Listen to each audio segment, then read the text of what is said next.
Julgar ou não julgar? Afinal de contas, o crente deve ou não julgar? Será que as palavras de Jesus realmente elas são uma proibição enfática ao julgamento? Ou as palavras de Cristo precisam ser devidamente interpretadas? Nos dias modernos nós temos muitas igrejas, ministérios, pastores se tornando mega estrelas.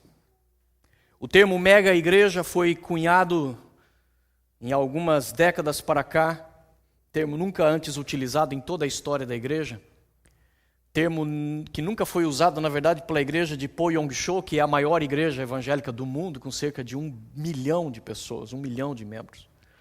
Mas nunca foi chamada de mega igreja. Mas de uns 20 anos para cá, o termo começou a ser cunhado, começou a ser usado. E eu conversava com a minha esposa essa semana, que eu descobri que 2 pastores que eu conheço, agora não são mais pastores, são apóstolos. E eu conversava com ela que pastor agora virou uma coisa muito chinfrinha, muito fajuta. Ninguém mais quer ser pastor. O negócio agora é ser bispo, apóstolo para cima. Mas o que me chama a atenção é que a esmagadora maioria, eu ousaria dizer que pelo menos 90% daqueles que são chamados de apóstolos nos tempos modernos, não foram ordenados por ninguém como apóstolos.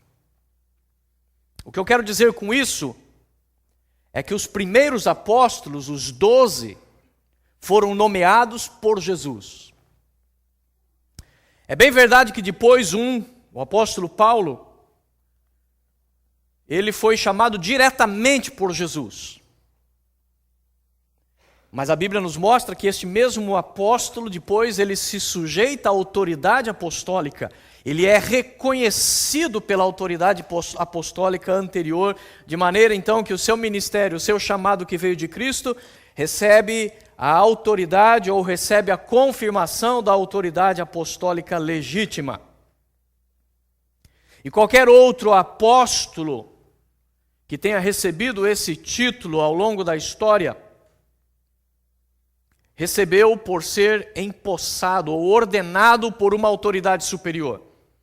Mas eu ouso dizer que pelo menos 90% desses novos apóstolos, ninguém os ordenou apóstolos.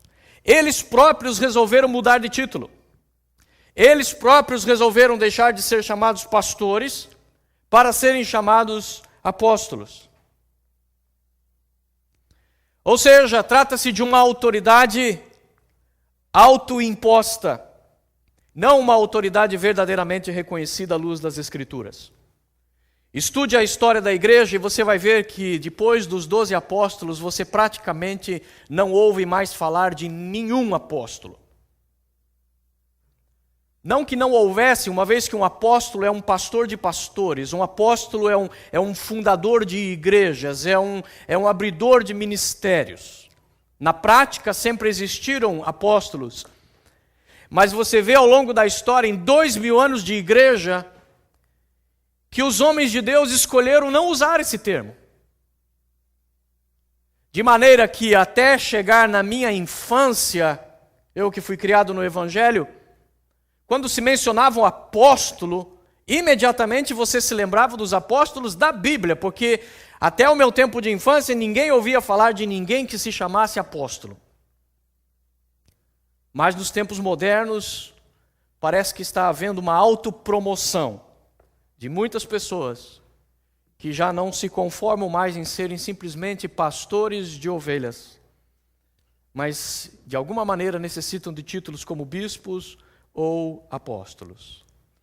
Me chama a atenção um texto que eu li num blog chamado Os Bereanos. Este nome Bereanos vem de uma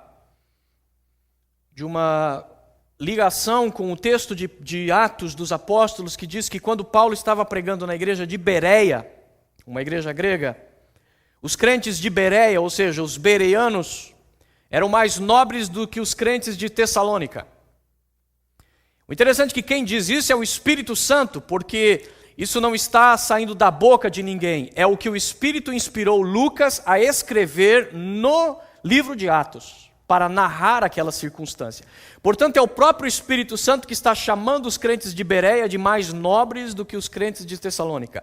E a razão é porque Paulo, quando pregava na igreja de Bereia, os crentes iam para casa, pegavam a sua Bíblia e consultavam para saber se o que Paulo estava pregando era legítimo. E por causa disso, o Espírito Santo chama aqueles crentes de mais nobres do que os seus demais irmãos. E por isso, nesse blog, os bereianos, eles escreveram um texto que eu achei interessante copiar aqui uma parte para ler. Diz o seguinte: o que mais se vê nesses últimos dias são heresias pregadas em muitas igrejas por aí. A cada dia ficamos mais indignados com tamanha distorção bíblica. O evangelho genuíno está sendo deixado de lado e sendo trocado por uma teologia popular, voltada ao misticismo, aos modismos, às falsificações bíblicas e fetiches populares. Apóstolos, pai-apóstolos, gurus gospel, têm surgido por aí trazendo um outro evangelho. A palavra de Deus, em sua essência, é trocada por modismos, por hierarquias eclesiásticas, por dinheiro e por interesses particulares destes supercrentes. São tantos chofares proféticos que não aguento mais tanta barulheira. É tanto mantra gospel que meus ouvidos já estão estourando. É tanto repleplé que meu senso de racionalidade clama por socorro. Quebra de maldições hereditárias, onde o crente nunca se converte de verdade. Sessões de descarrego, sabonetes de arruda, rosa ungida, sal grosso. É tanto copo d'água consagrado que dá até vontade de ir ao banheiro. Unções especiais, urros, gritos, histerias, regressões, encontros tremendos, etc. Diante de tudo isso, muitos cristãos, infelizmente, têm se calado, pois existe um conceito errado de que não devemos julgar nada, que não é o nosso papel estar julgando o que ocorre com estas pessoas, principalmente se vamos falar de algum líder que esteja em um comportamento que vai contra as Escrituras. Resumindo, querem nos calar mesmo. Já não bastasse a perseguição contra os cristãos, que hoje em dia ocorre em muitos lugares no mundo, inclusive no Brasil, ainda temos que aguentar a distorção bíblica de que jamais deveremos abrir a boca contra o pastor X ou contra o apóstolo Y, pois são os ungidos de Deus. Nesses dias ninguém fala que até Davi foi repreendido pelo profeta Natã. Mas esses líderes contemporâneos não podem ser repreendidos por algum erro ou heresia. É proibido pensar, é proibido julgar. Muitas mentes estão sendo cauterizadas por esta nova doutrina. E eu concordo com gênero, número e grau com este texto dos bereanos. Porque será possível que este texto que nós acabamos de ler, não julguem para que vocês não sejam julgados, pois da mesma forma que julgarem vocês serão julgados, e a medida que usarem também será usada para medir vocês? Será que estas palavras vindas da boca de Jesus, elas realmente significam um passe livre para tolerar o erro? Será que isso significa que literalmente nós temos que tampar nossos ouvidos e fechar os nossos olhos? Mesmo quando a igreja do Senhor está sendo violentada, quando as escrituras estão sendo distorcidas, quando o evangelho está sendo corrompido, será que nós temos que realmente nos calar e ficar quietinhos, porque Jesus disse para nós não julgarmos? O que foi que realmente Jesus disse? Quando ele disse não julguem para não serdes julgados. Alguns outros textos de Jesus vão nos ajudar a entender um pouco mais o seu verdadeiro ensinamento sobre esta questão. A começar por pelo Evangelho de João, capítulo 8, versículo 15. E também o verso 16, a palavra de Deus diz, Jesus dizendo: vocês julgam por padrões humanos, eu não julgo ninguém. Mesmo que eu julgue, as minhas decisões são verdadeiras, porque não estou sozinho, eu estou com o Pai que me enviou. Por esse texto de João, nós começamos a entender um pouco mais o que Jesus quis dizer quando ele disse: não julguem para que vocês não sejam julgados. Porque aqui ele está dizendo que ele não julga ninguém. Mas na verdade, observe o que ele diz antes. Ele está num debate com os fariseus. Os fariseus estão querendo saber quem ele é, e ele está dizendo: eu sou o que eu tenho dito que eu sou. Olhem para as Escrituras falam de mim, vocês vão descobrir quem eu sou.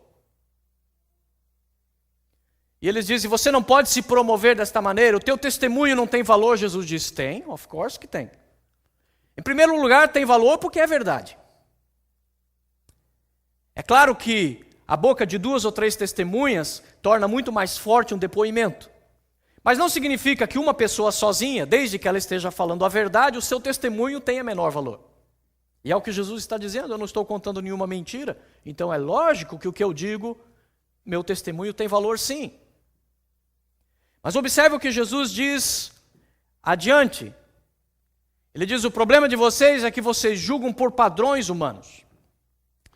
Na verdade, quando olhavam para Jesus, não viam alguém vindo da tribo de Levi, que poderia ser oficialmente um sacerdote. Viram um homem vindo da tribo de Judá, portanto não tinha direito a sacerdócio. Quando olharam para Jesus, não viram Jesus vindo da nobreza. Viram Jesus vindo de Nazaré. Viram Jesus vindo da Galileia, dos caipiras galileus, dos pescadores pobres, dos camponeses galileus. É de lá que Jesus vem. Quando eles olham para Jesus, eles não veem Jesus montado num cavalo branco ou vestido com roupas gloriosas. O que eles veem é a roupa simples de um carpinteiro,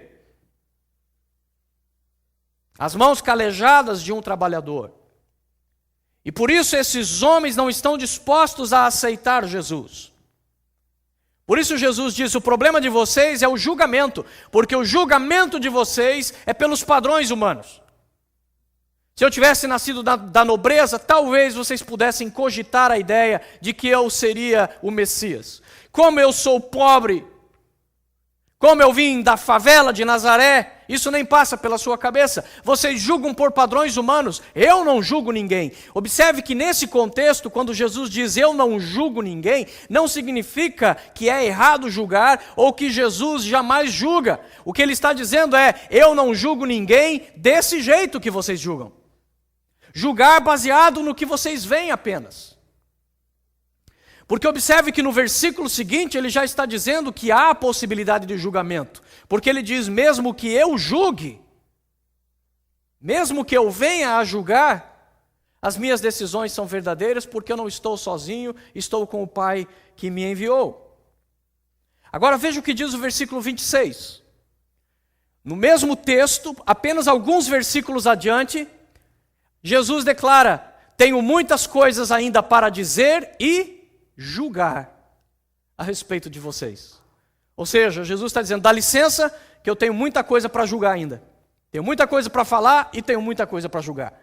O mesmo Jesus que disse: não julgueis para não serdes julgados, o mesmo Jesus que disse: eu não julgo a ninguém, um pouco mais adiante está dizendo: dá licença, eu tenho muita gente para julgar, tenho muitas coisas para julgar e muitas coisas para dizer, pois aquele que me enviou merece confiança e digo ao mundo aquilo que dele ouvi. Na verdade, o texto tão usado por pessoas que veem o erro e se recusam a ouvir quando alguém se levanta e diz: isto é um erro. Quando alguém apontando, não defendendo interesses próprios ou pessoais, mas defendendo interesses do reino de Deus, se levantam e dizem: esta pessoa está violando a palavra. Este ministério está saindo da vontade de Deus, porque quando olhamos as Escrituras, eles estão ensinando coisas que Paulo chamaria de um outro evangelho. E aí um monte de gente fala: psh, psh, psh, ei, não fala assim, não pode falar assim, é um ungido do Senhor, é um pastor, é um apóstolo, não pode falar não.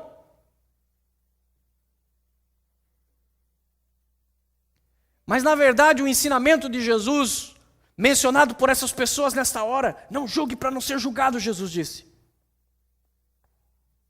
Não pode significar de forma alguma que o crente não pode e não deve julgar.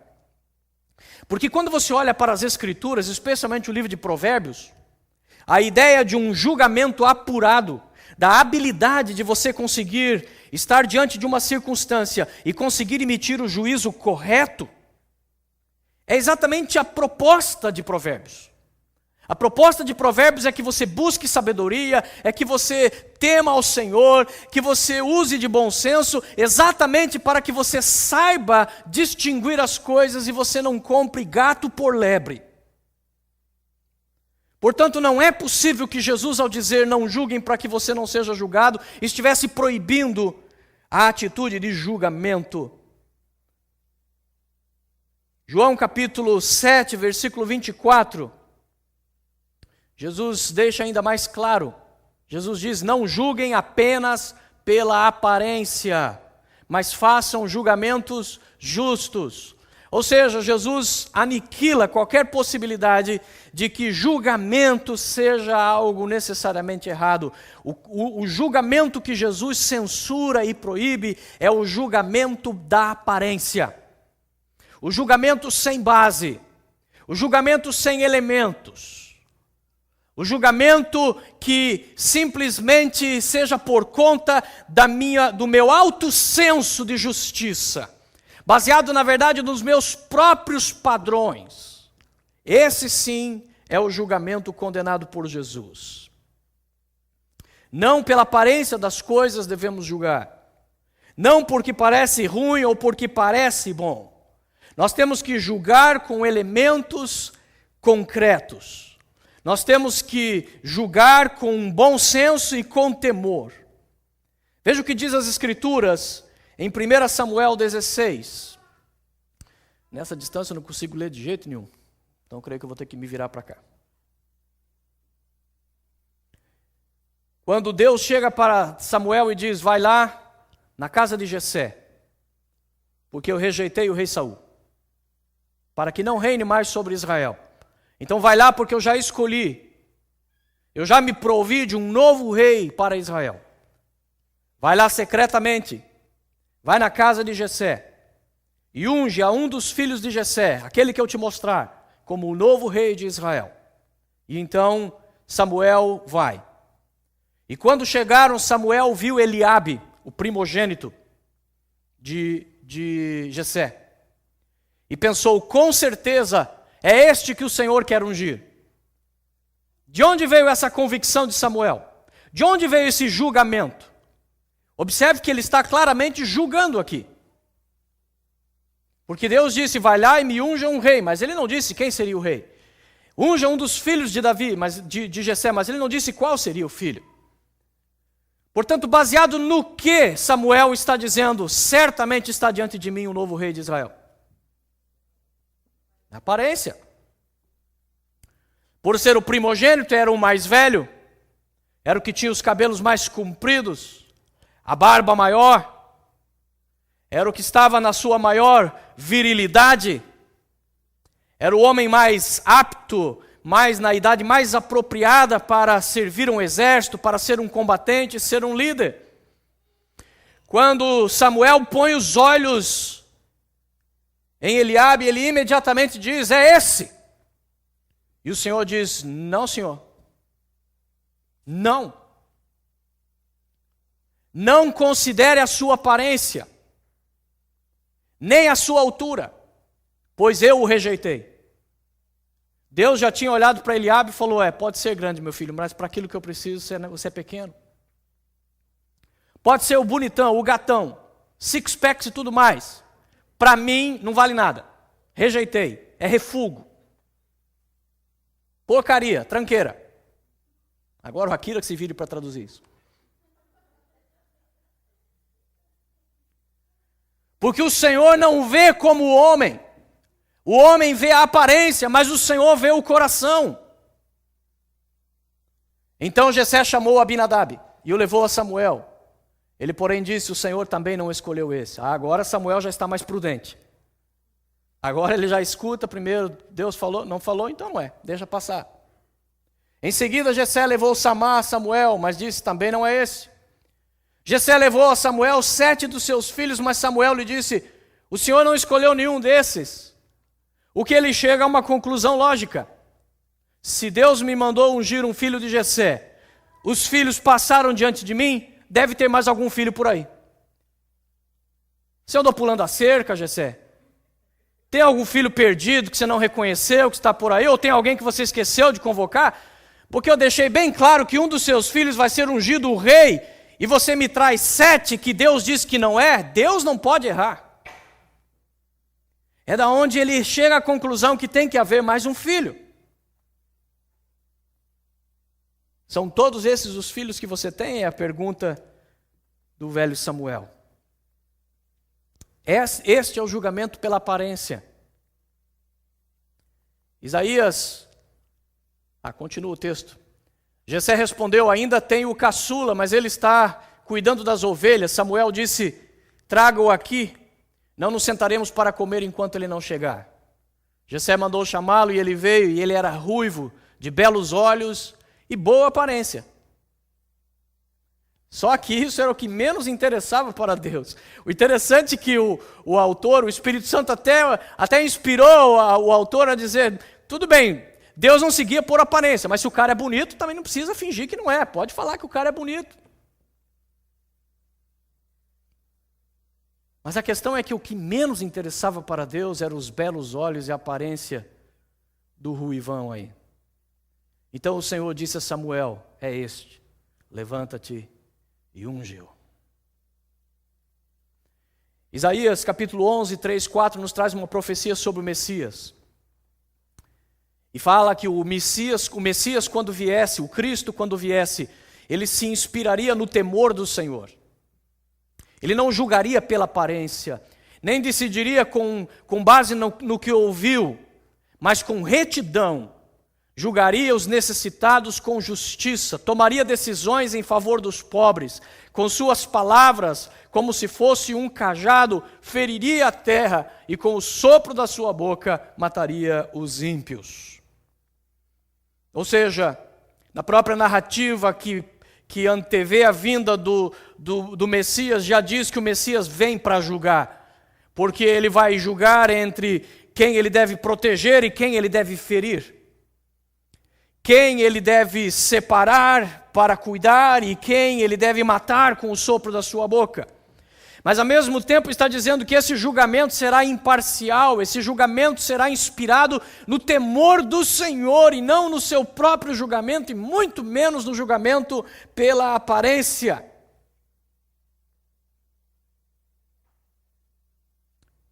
Segundo aos Coríntios capítulo 10, versos 7 e 8, o apóstolo Paulo diz, vocês observam apenas a aparência das coisas.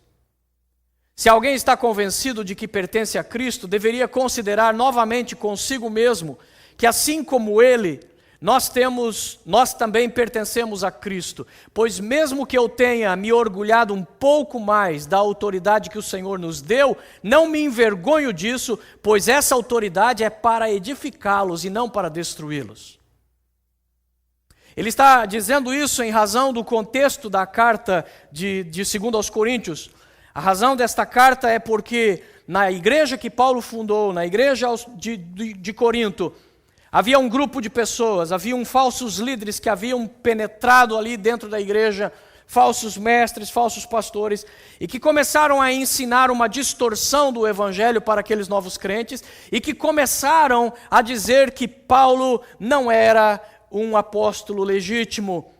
Em outras palavras, começaram a questionar a autoridade do líder. E por isso ele escreve esta segunda epístola.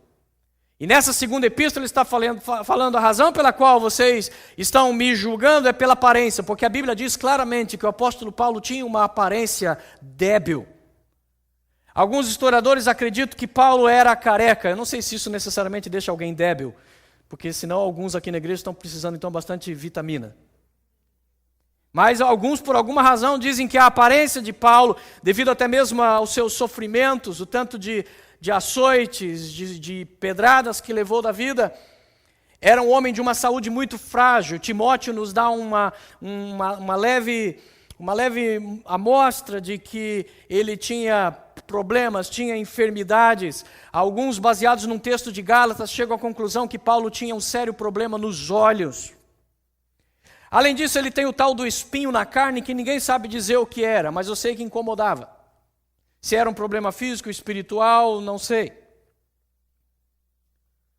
Mas o fato é que diziam de Paulo exatamente isso. O argumento encontrado para atacar a liderança de Paulo é: ele não é bom o suficiente, ele não é dinâmico o suficiente, o seu discurso é chato.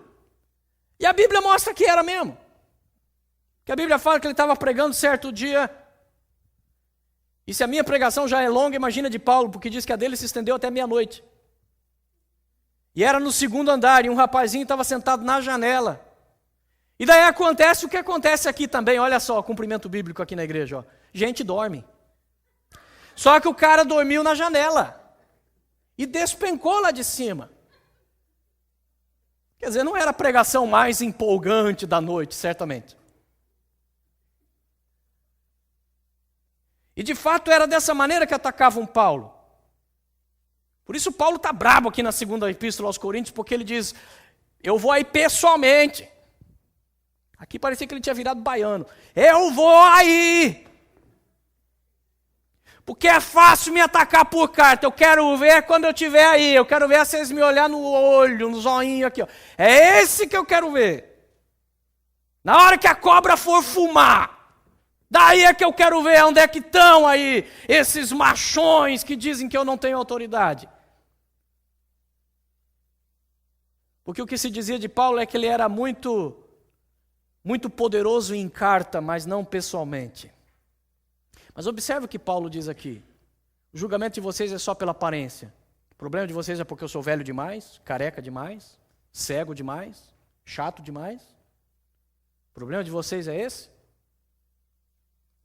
Ele disse: pois deixe dizer que mesmo que eu, em algum momento, tenha até ultrapassado alguns limites e me orgulhado pelo fato de ser o seu pastor, de ser o seu apóstolo, ele diz: não tem nada de errado. Esse certo orgulho momentâneo não considero errado, ele está dizendo ali, porque na verdade essa autoridade não é para mim mesmo, não é para minha vaidade, não é para mim tirar vantagem. Essa autoridade que existe de fato é na verdade para a sua edificação e não para a destruição de vocês.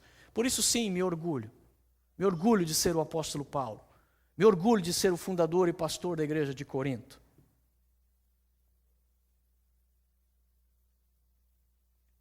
O que as Escrituras nos ensinam é que nós não devemos julgar de modo hipócrita. Porque o texto que nós lemos de Mateus 7, onde ele diz: não julguem para que você não seja julgado, porque na mesma medida que você julgar, você será julgado. Ou seja, Deus determina lá no céu. Fica de olho nesse caboclo. Porque do jeito que ele julgar, a gente vai pôr aqui um registro, a gente vai pôr um chip nele, que toda vez que ele tiver que ser julgado, ele vai ser julgado na mesma medida. Da mesma maneira, em qualquer circunstância, em qualquer situação. Julgou pela aparência, Deus vai fazer com que nos seus conflitos ele seja julgado pela aparência. Julgou como um hipócrita, Deus vai fazer que nos seus momentos onde ele necessite de um julgamento justo, as pessoas sejam hipócritas com ele. É nesse contexto que Jesus disse: por que você repara no cisco que está no olho do seu irmão e não se dá conta da viga que está no seu próprio olho? Isso aqui se chama hipérbole, exagero. É exagero mesmo. Exagero do tipo passar um camelo pelo fundo de uma agulha. É proposital. O que parece até ser humorístico, na verdade é uma figura de linguagem para enfatizar radicalmente um ponto.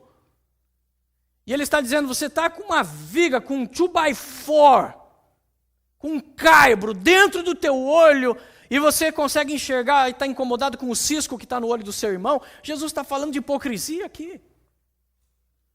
Primeiro preocupe-se com a sua viga, primeiro preocupe-se com o que está no teu próprio olho. Quem é que garante que o cisco que você está vendo já não é causado pela viga que está no seu? Tire a viga primeiro e depois validar com o cisco que está no olho do seu irmão. Observe que Jesus não está dizendo que deixa o irmão para lá com o seu pecado, deixa o irmão para lá com o seu erro. Não, no final ele termina dizendo, vá lá e tire o cisco do olho do seu irmão. Mas primeiro tenha certeza de que aquilo que você está julgando não são 2 pesos e 2 medidas. O julgamento que Jesus condena é o julgamento da aparência e o julgamento da hipocrisia, onde o que vale para o meu irmão não vale para mim, não vale para a minha família. Romanos 2:2. Romanos 2:2. Paulo diz, portanto, você que julga os outros é indesculpável diante de Deus e diante dos homens, pois está condenando a si mesmo naquilo em que julga, visto que você que julga pratica as mesmas coisas. Foi exatamente isso que Deus deu sabedoria para o profeta Natã confrontar Davi. Deus já sabia do adultério de Davi, ele tentou enganar, tentou fazer de tudo. Mandou o próprio pobre do Urias lá para o campo de batalha para morrer. Trouxe o homem um pouquinho antes para ver se deitava com a mulher, para que depois ficasse que como o filho era dele. Ele tentou de tudo quanto é jeito, só que Deus sabia de tudo. E Deus deixou. Nasceu a criança, Davi casou com a pobre viúva, e todo mundo olhava e dizia, que rei bom. Olha só, cuidando da mulher do seu guerreiro. Cuidando do filho do seu guerreiro. Só que Deus sabia muito bem quem era Davi, quem era aquele filho. Então ele manda Natã, vai lá e desmascara Davi. E aí que o profeta vai em obediência, sabendo que a cabeça dele podia ser cortada. Ele vai desafiar o rei. Então ele chega e conta uma historinha. Ó rei, tem aqui um grande problema no teu reino que a gente tem que resolver. Tem uma pessoa aqui que é muito pobre, só tinha uma ovelha, e essa ovelha ele tinha como uma filha. Cuidava, amava. Ele chegava a cuidar dela e ficar com ela no colo. A ovelhinha dele dormia na cama dele, tanto que o cara gostava da ovelha. E aí tem um outro cara aí que tinha um monte de ovelha, rico, poderoso. E não contente com as suas próprias, colocou os olhos na ovelha do cara que só tinha uma, e foi lá e arrancou a sua ovelha, ainda matou o homem. Ao contar essa historinha, Natã faz com que imediatamente seja projetada em outra pessoa o pecado de Davi. E ao ser projetado em outro, imediatamente fica claro o absurdo do que está acontecendo. E Davi se levanta e diz, certamente, tão certo como Deus existe, este homem vai ser morto.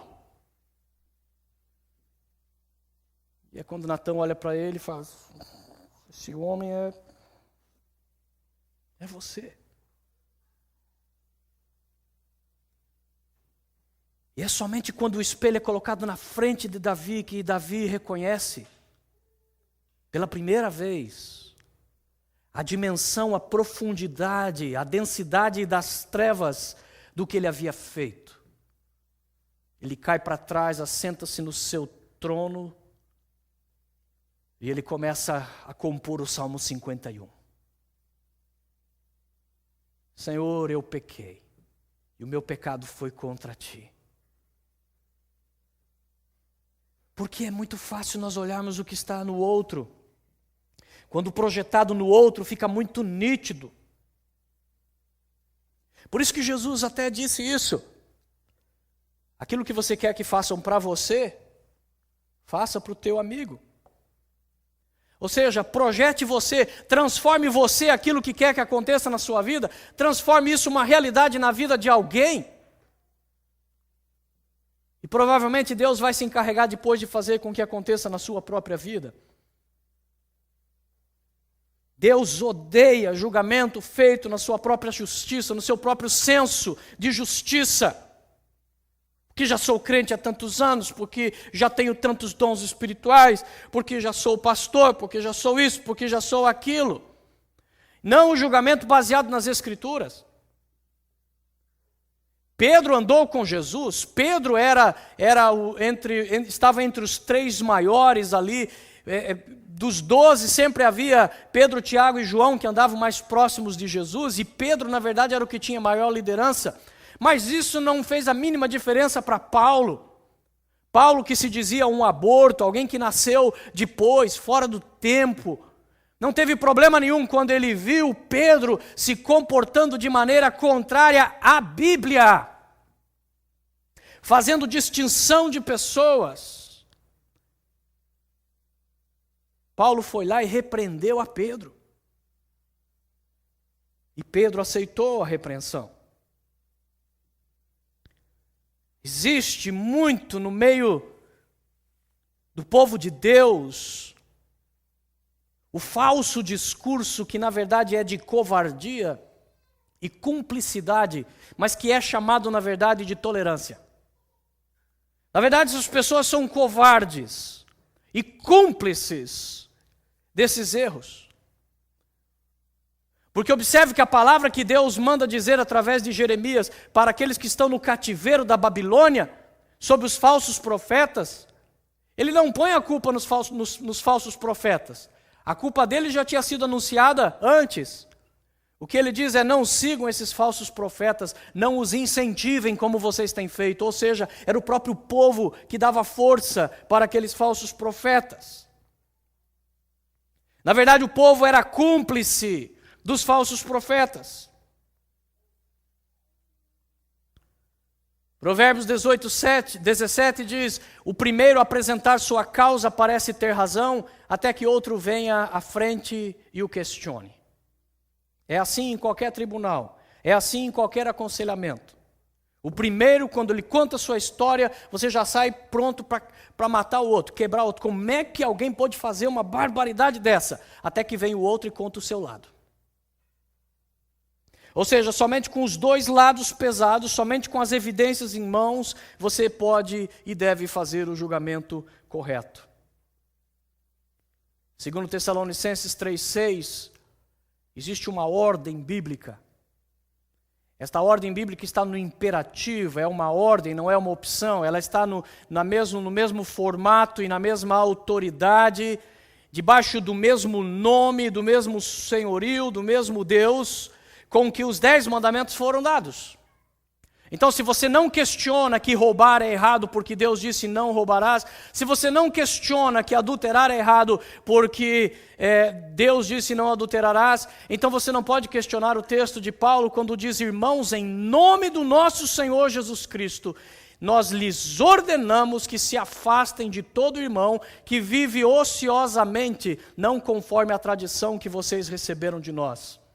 A palavra ociosamente não corresponde exatamente ao que está no original, porque algumas versões vão mostrar o que ele quer dizer com ociosamente. Na verdade, ele está dizendo desordenadamente, ou seja, fora de ordem. Fora de ordem. E a ordem é explícita. E eu tenho pensado muito sobre esses textos bíblicos. Eu creio que esses textos bíblicos não tendem, na verdade, a enfatizar: afaste-se da pessoa que está andando desordenadamente, porque ela é tão má que eu não quero que você se aproxime dela. Não, eu creio que não é exatamente isso. Eu creio que a ideia de Deus é, na verdade, você tem que cuidar de você mesmo, porque você mesmo pode cair nos mesmos erros que aquele irmão caiu.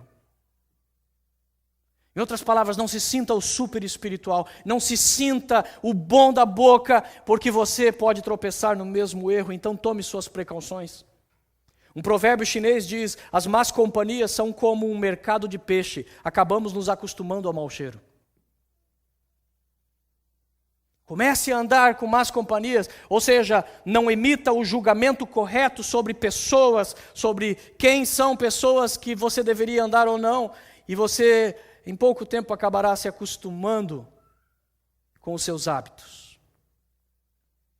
Jesus censurou claramente o cisco com um trave no olho, o coar o mosquito e, na verdade, engolir o camelo. se preocupar com mesquinhez e, na verdade, tolerar coisas imensas. É impossível não julgar. A cada minuto, nossa vida está emitindo juízos, emitindo julgamentos.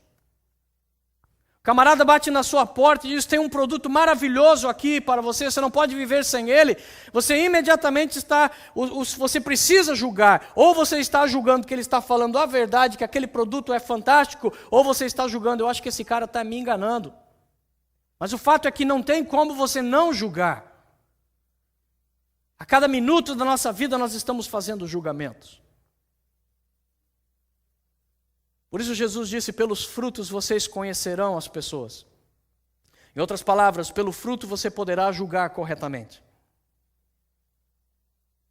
Não julgue por dons, porque dons são dados, são concessões. Não julgue por dons, porque dons são apenas enfeites para a árvore. O fruto é o legítimo da árvore, é o natural da árvore. Se a árvore não produz, significa que a árvore não é boa. A Bíblia recomenda ao crente avaliar com cuidado e escolher entre pessoas e coisas boas e más.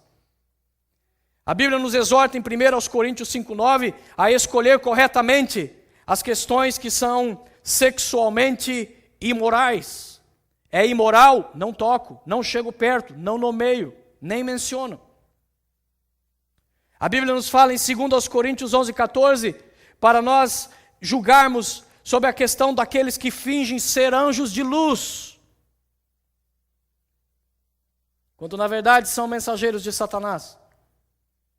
Filipenses 3,2 nos fala para nos afastarmos dos cães.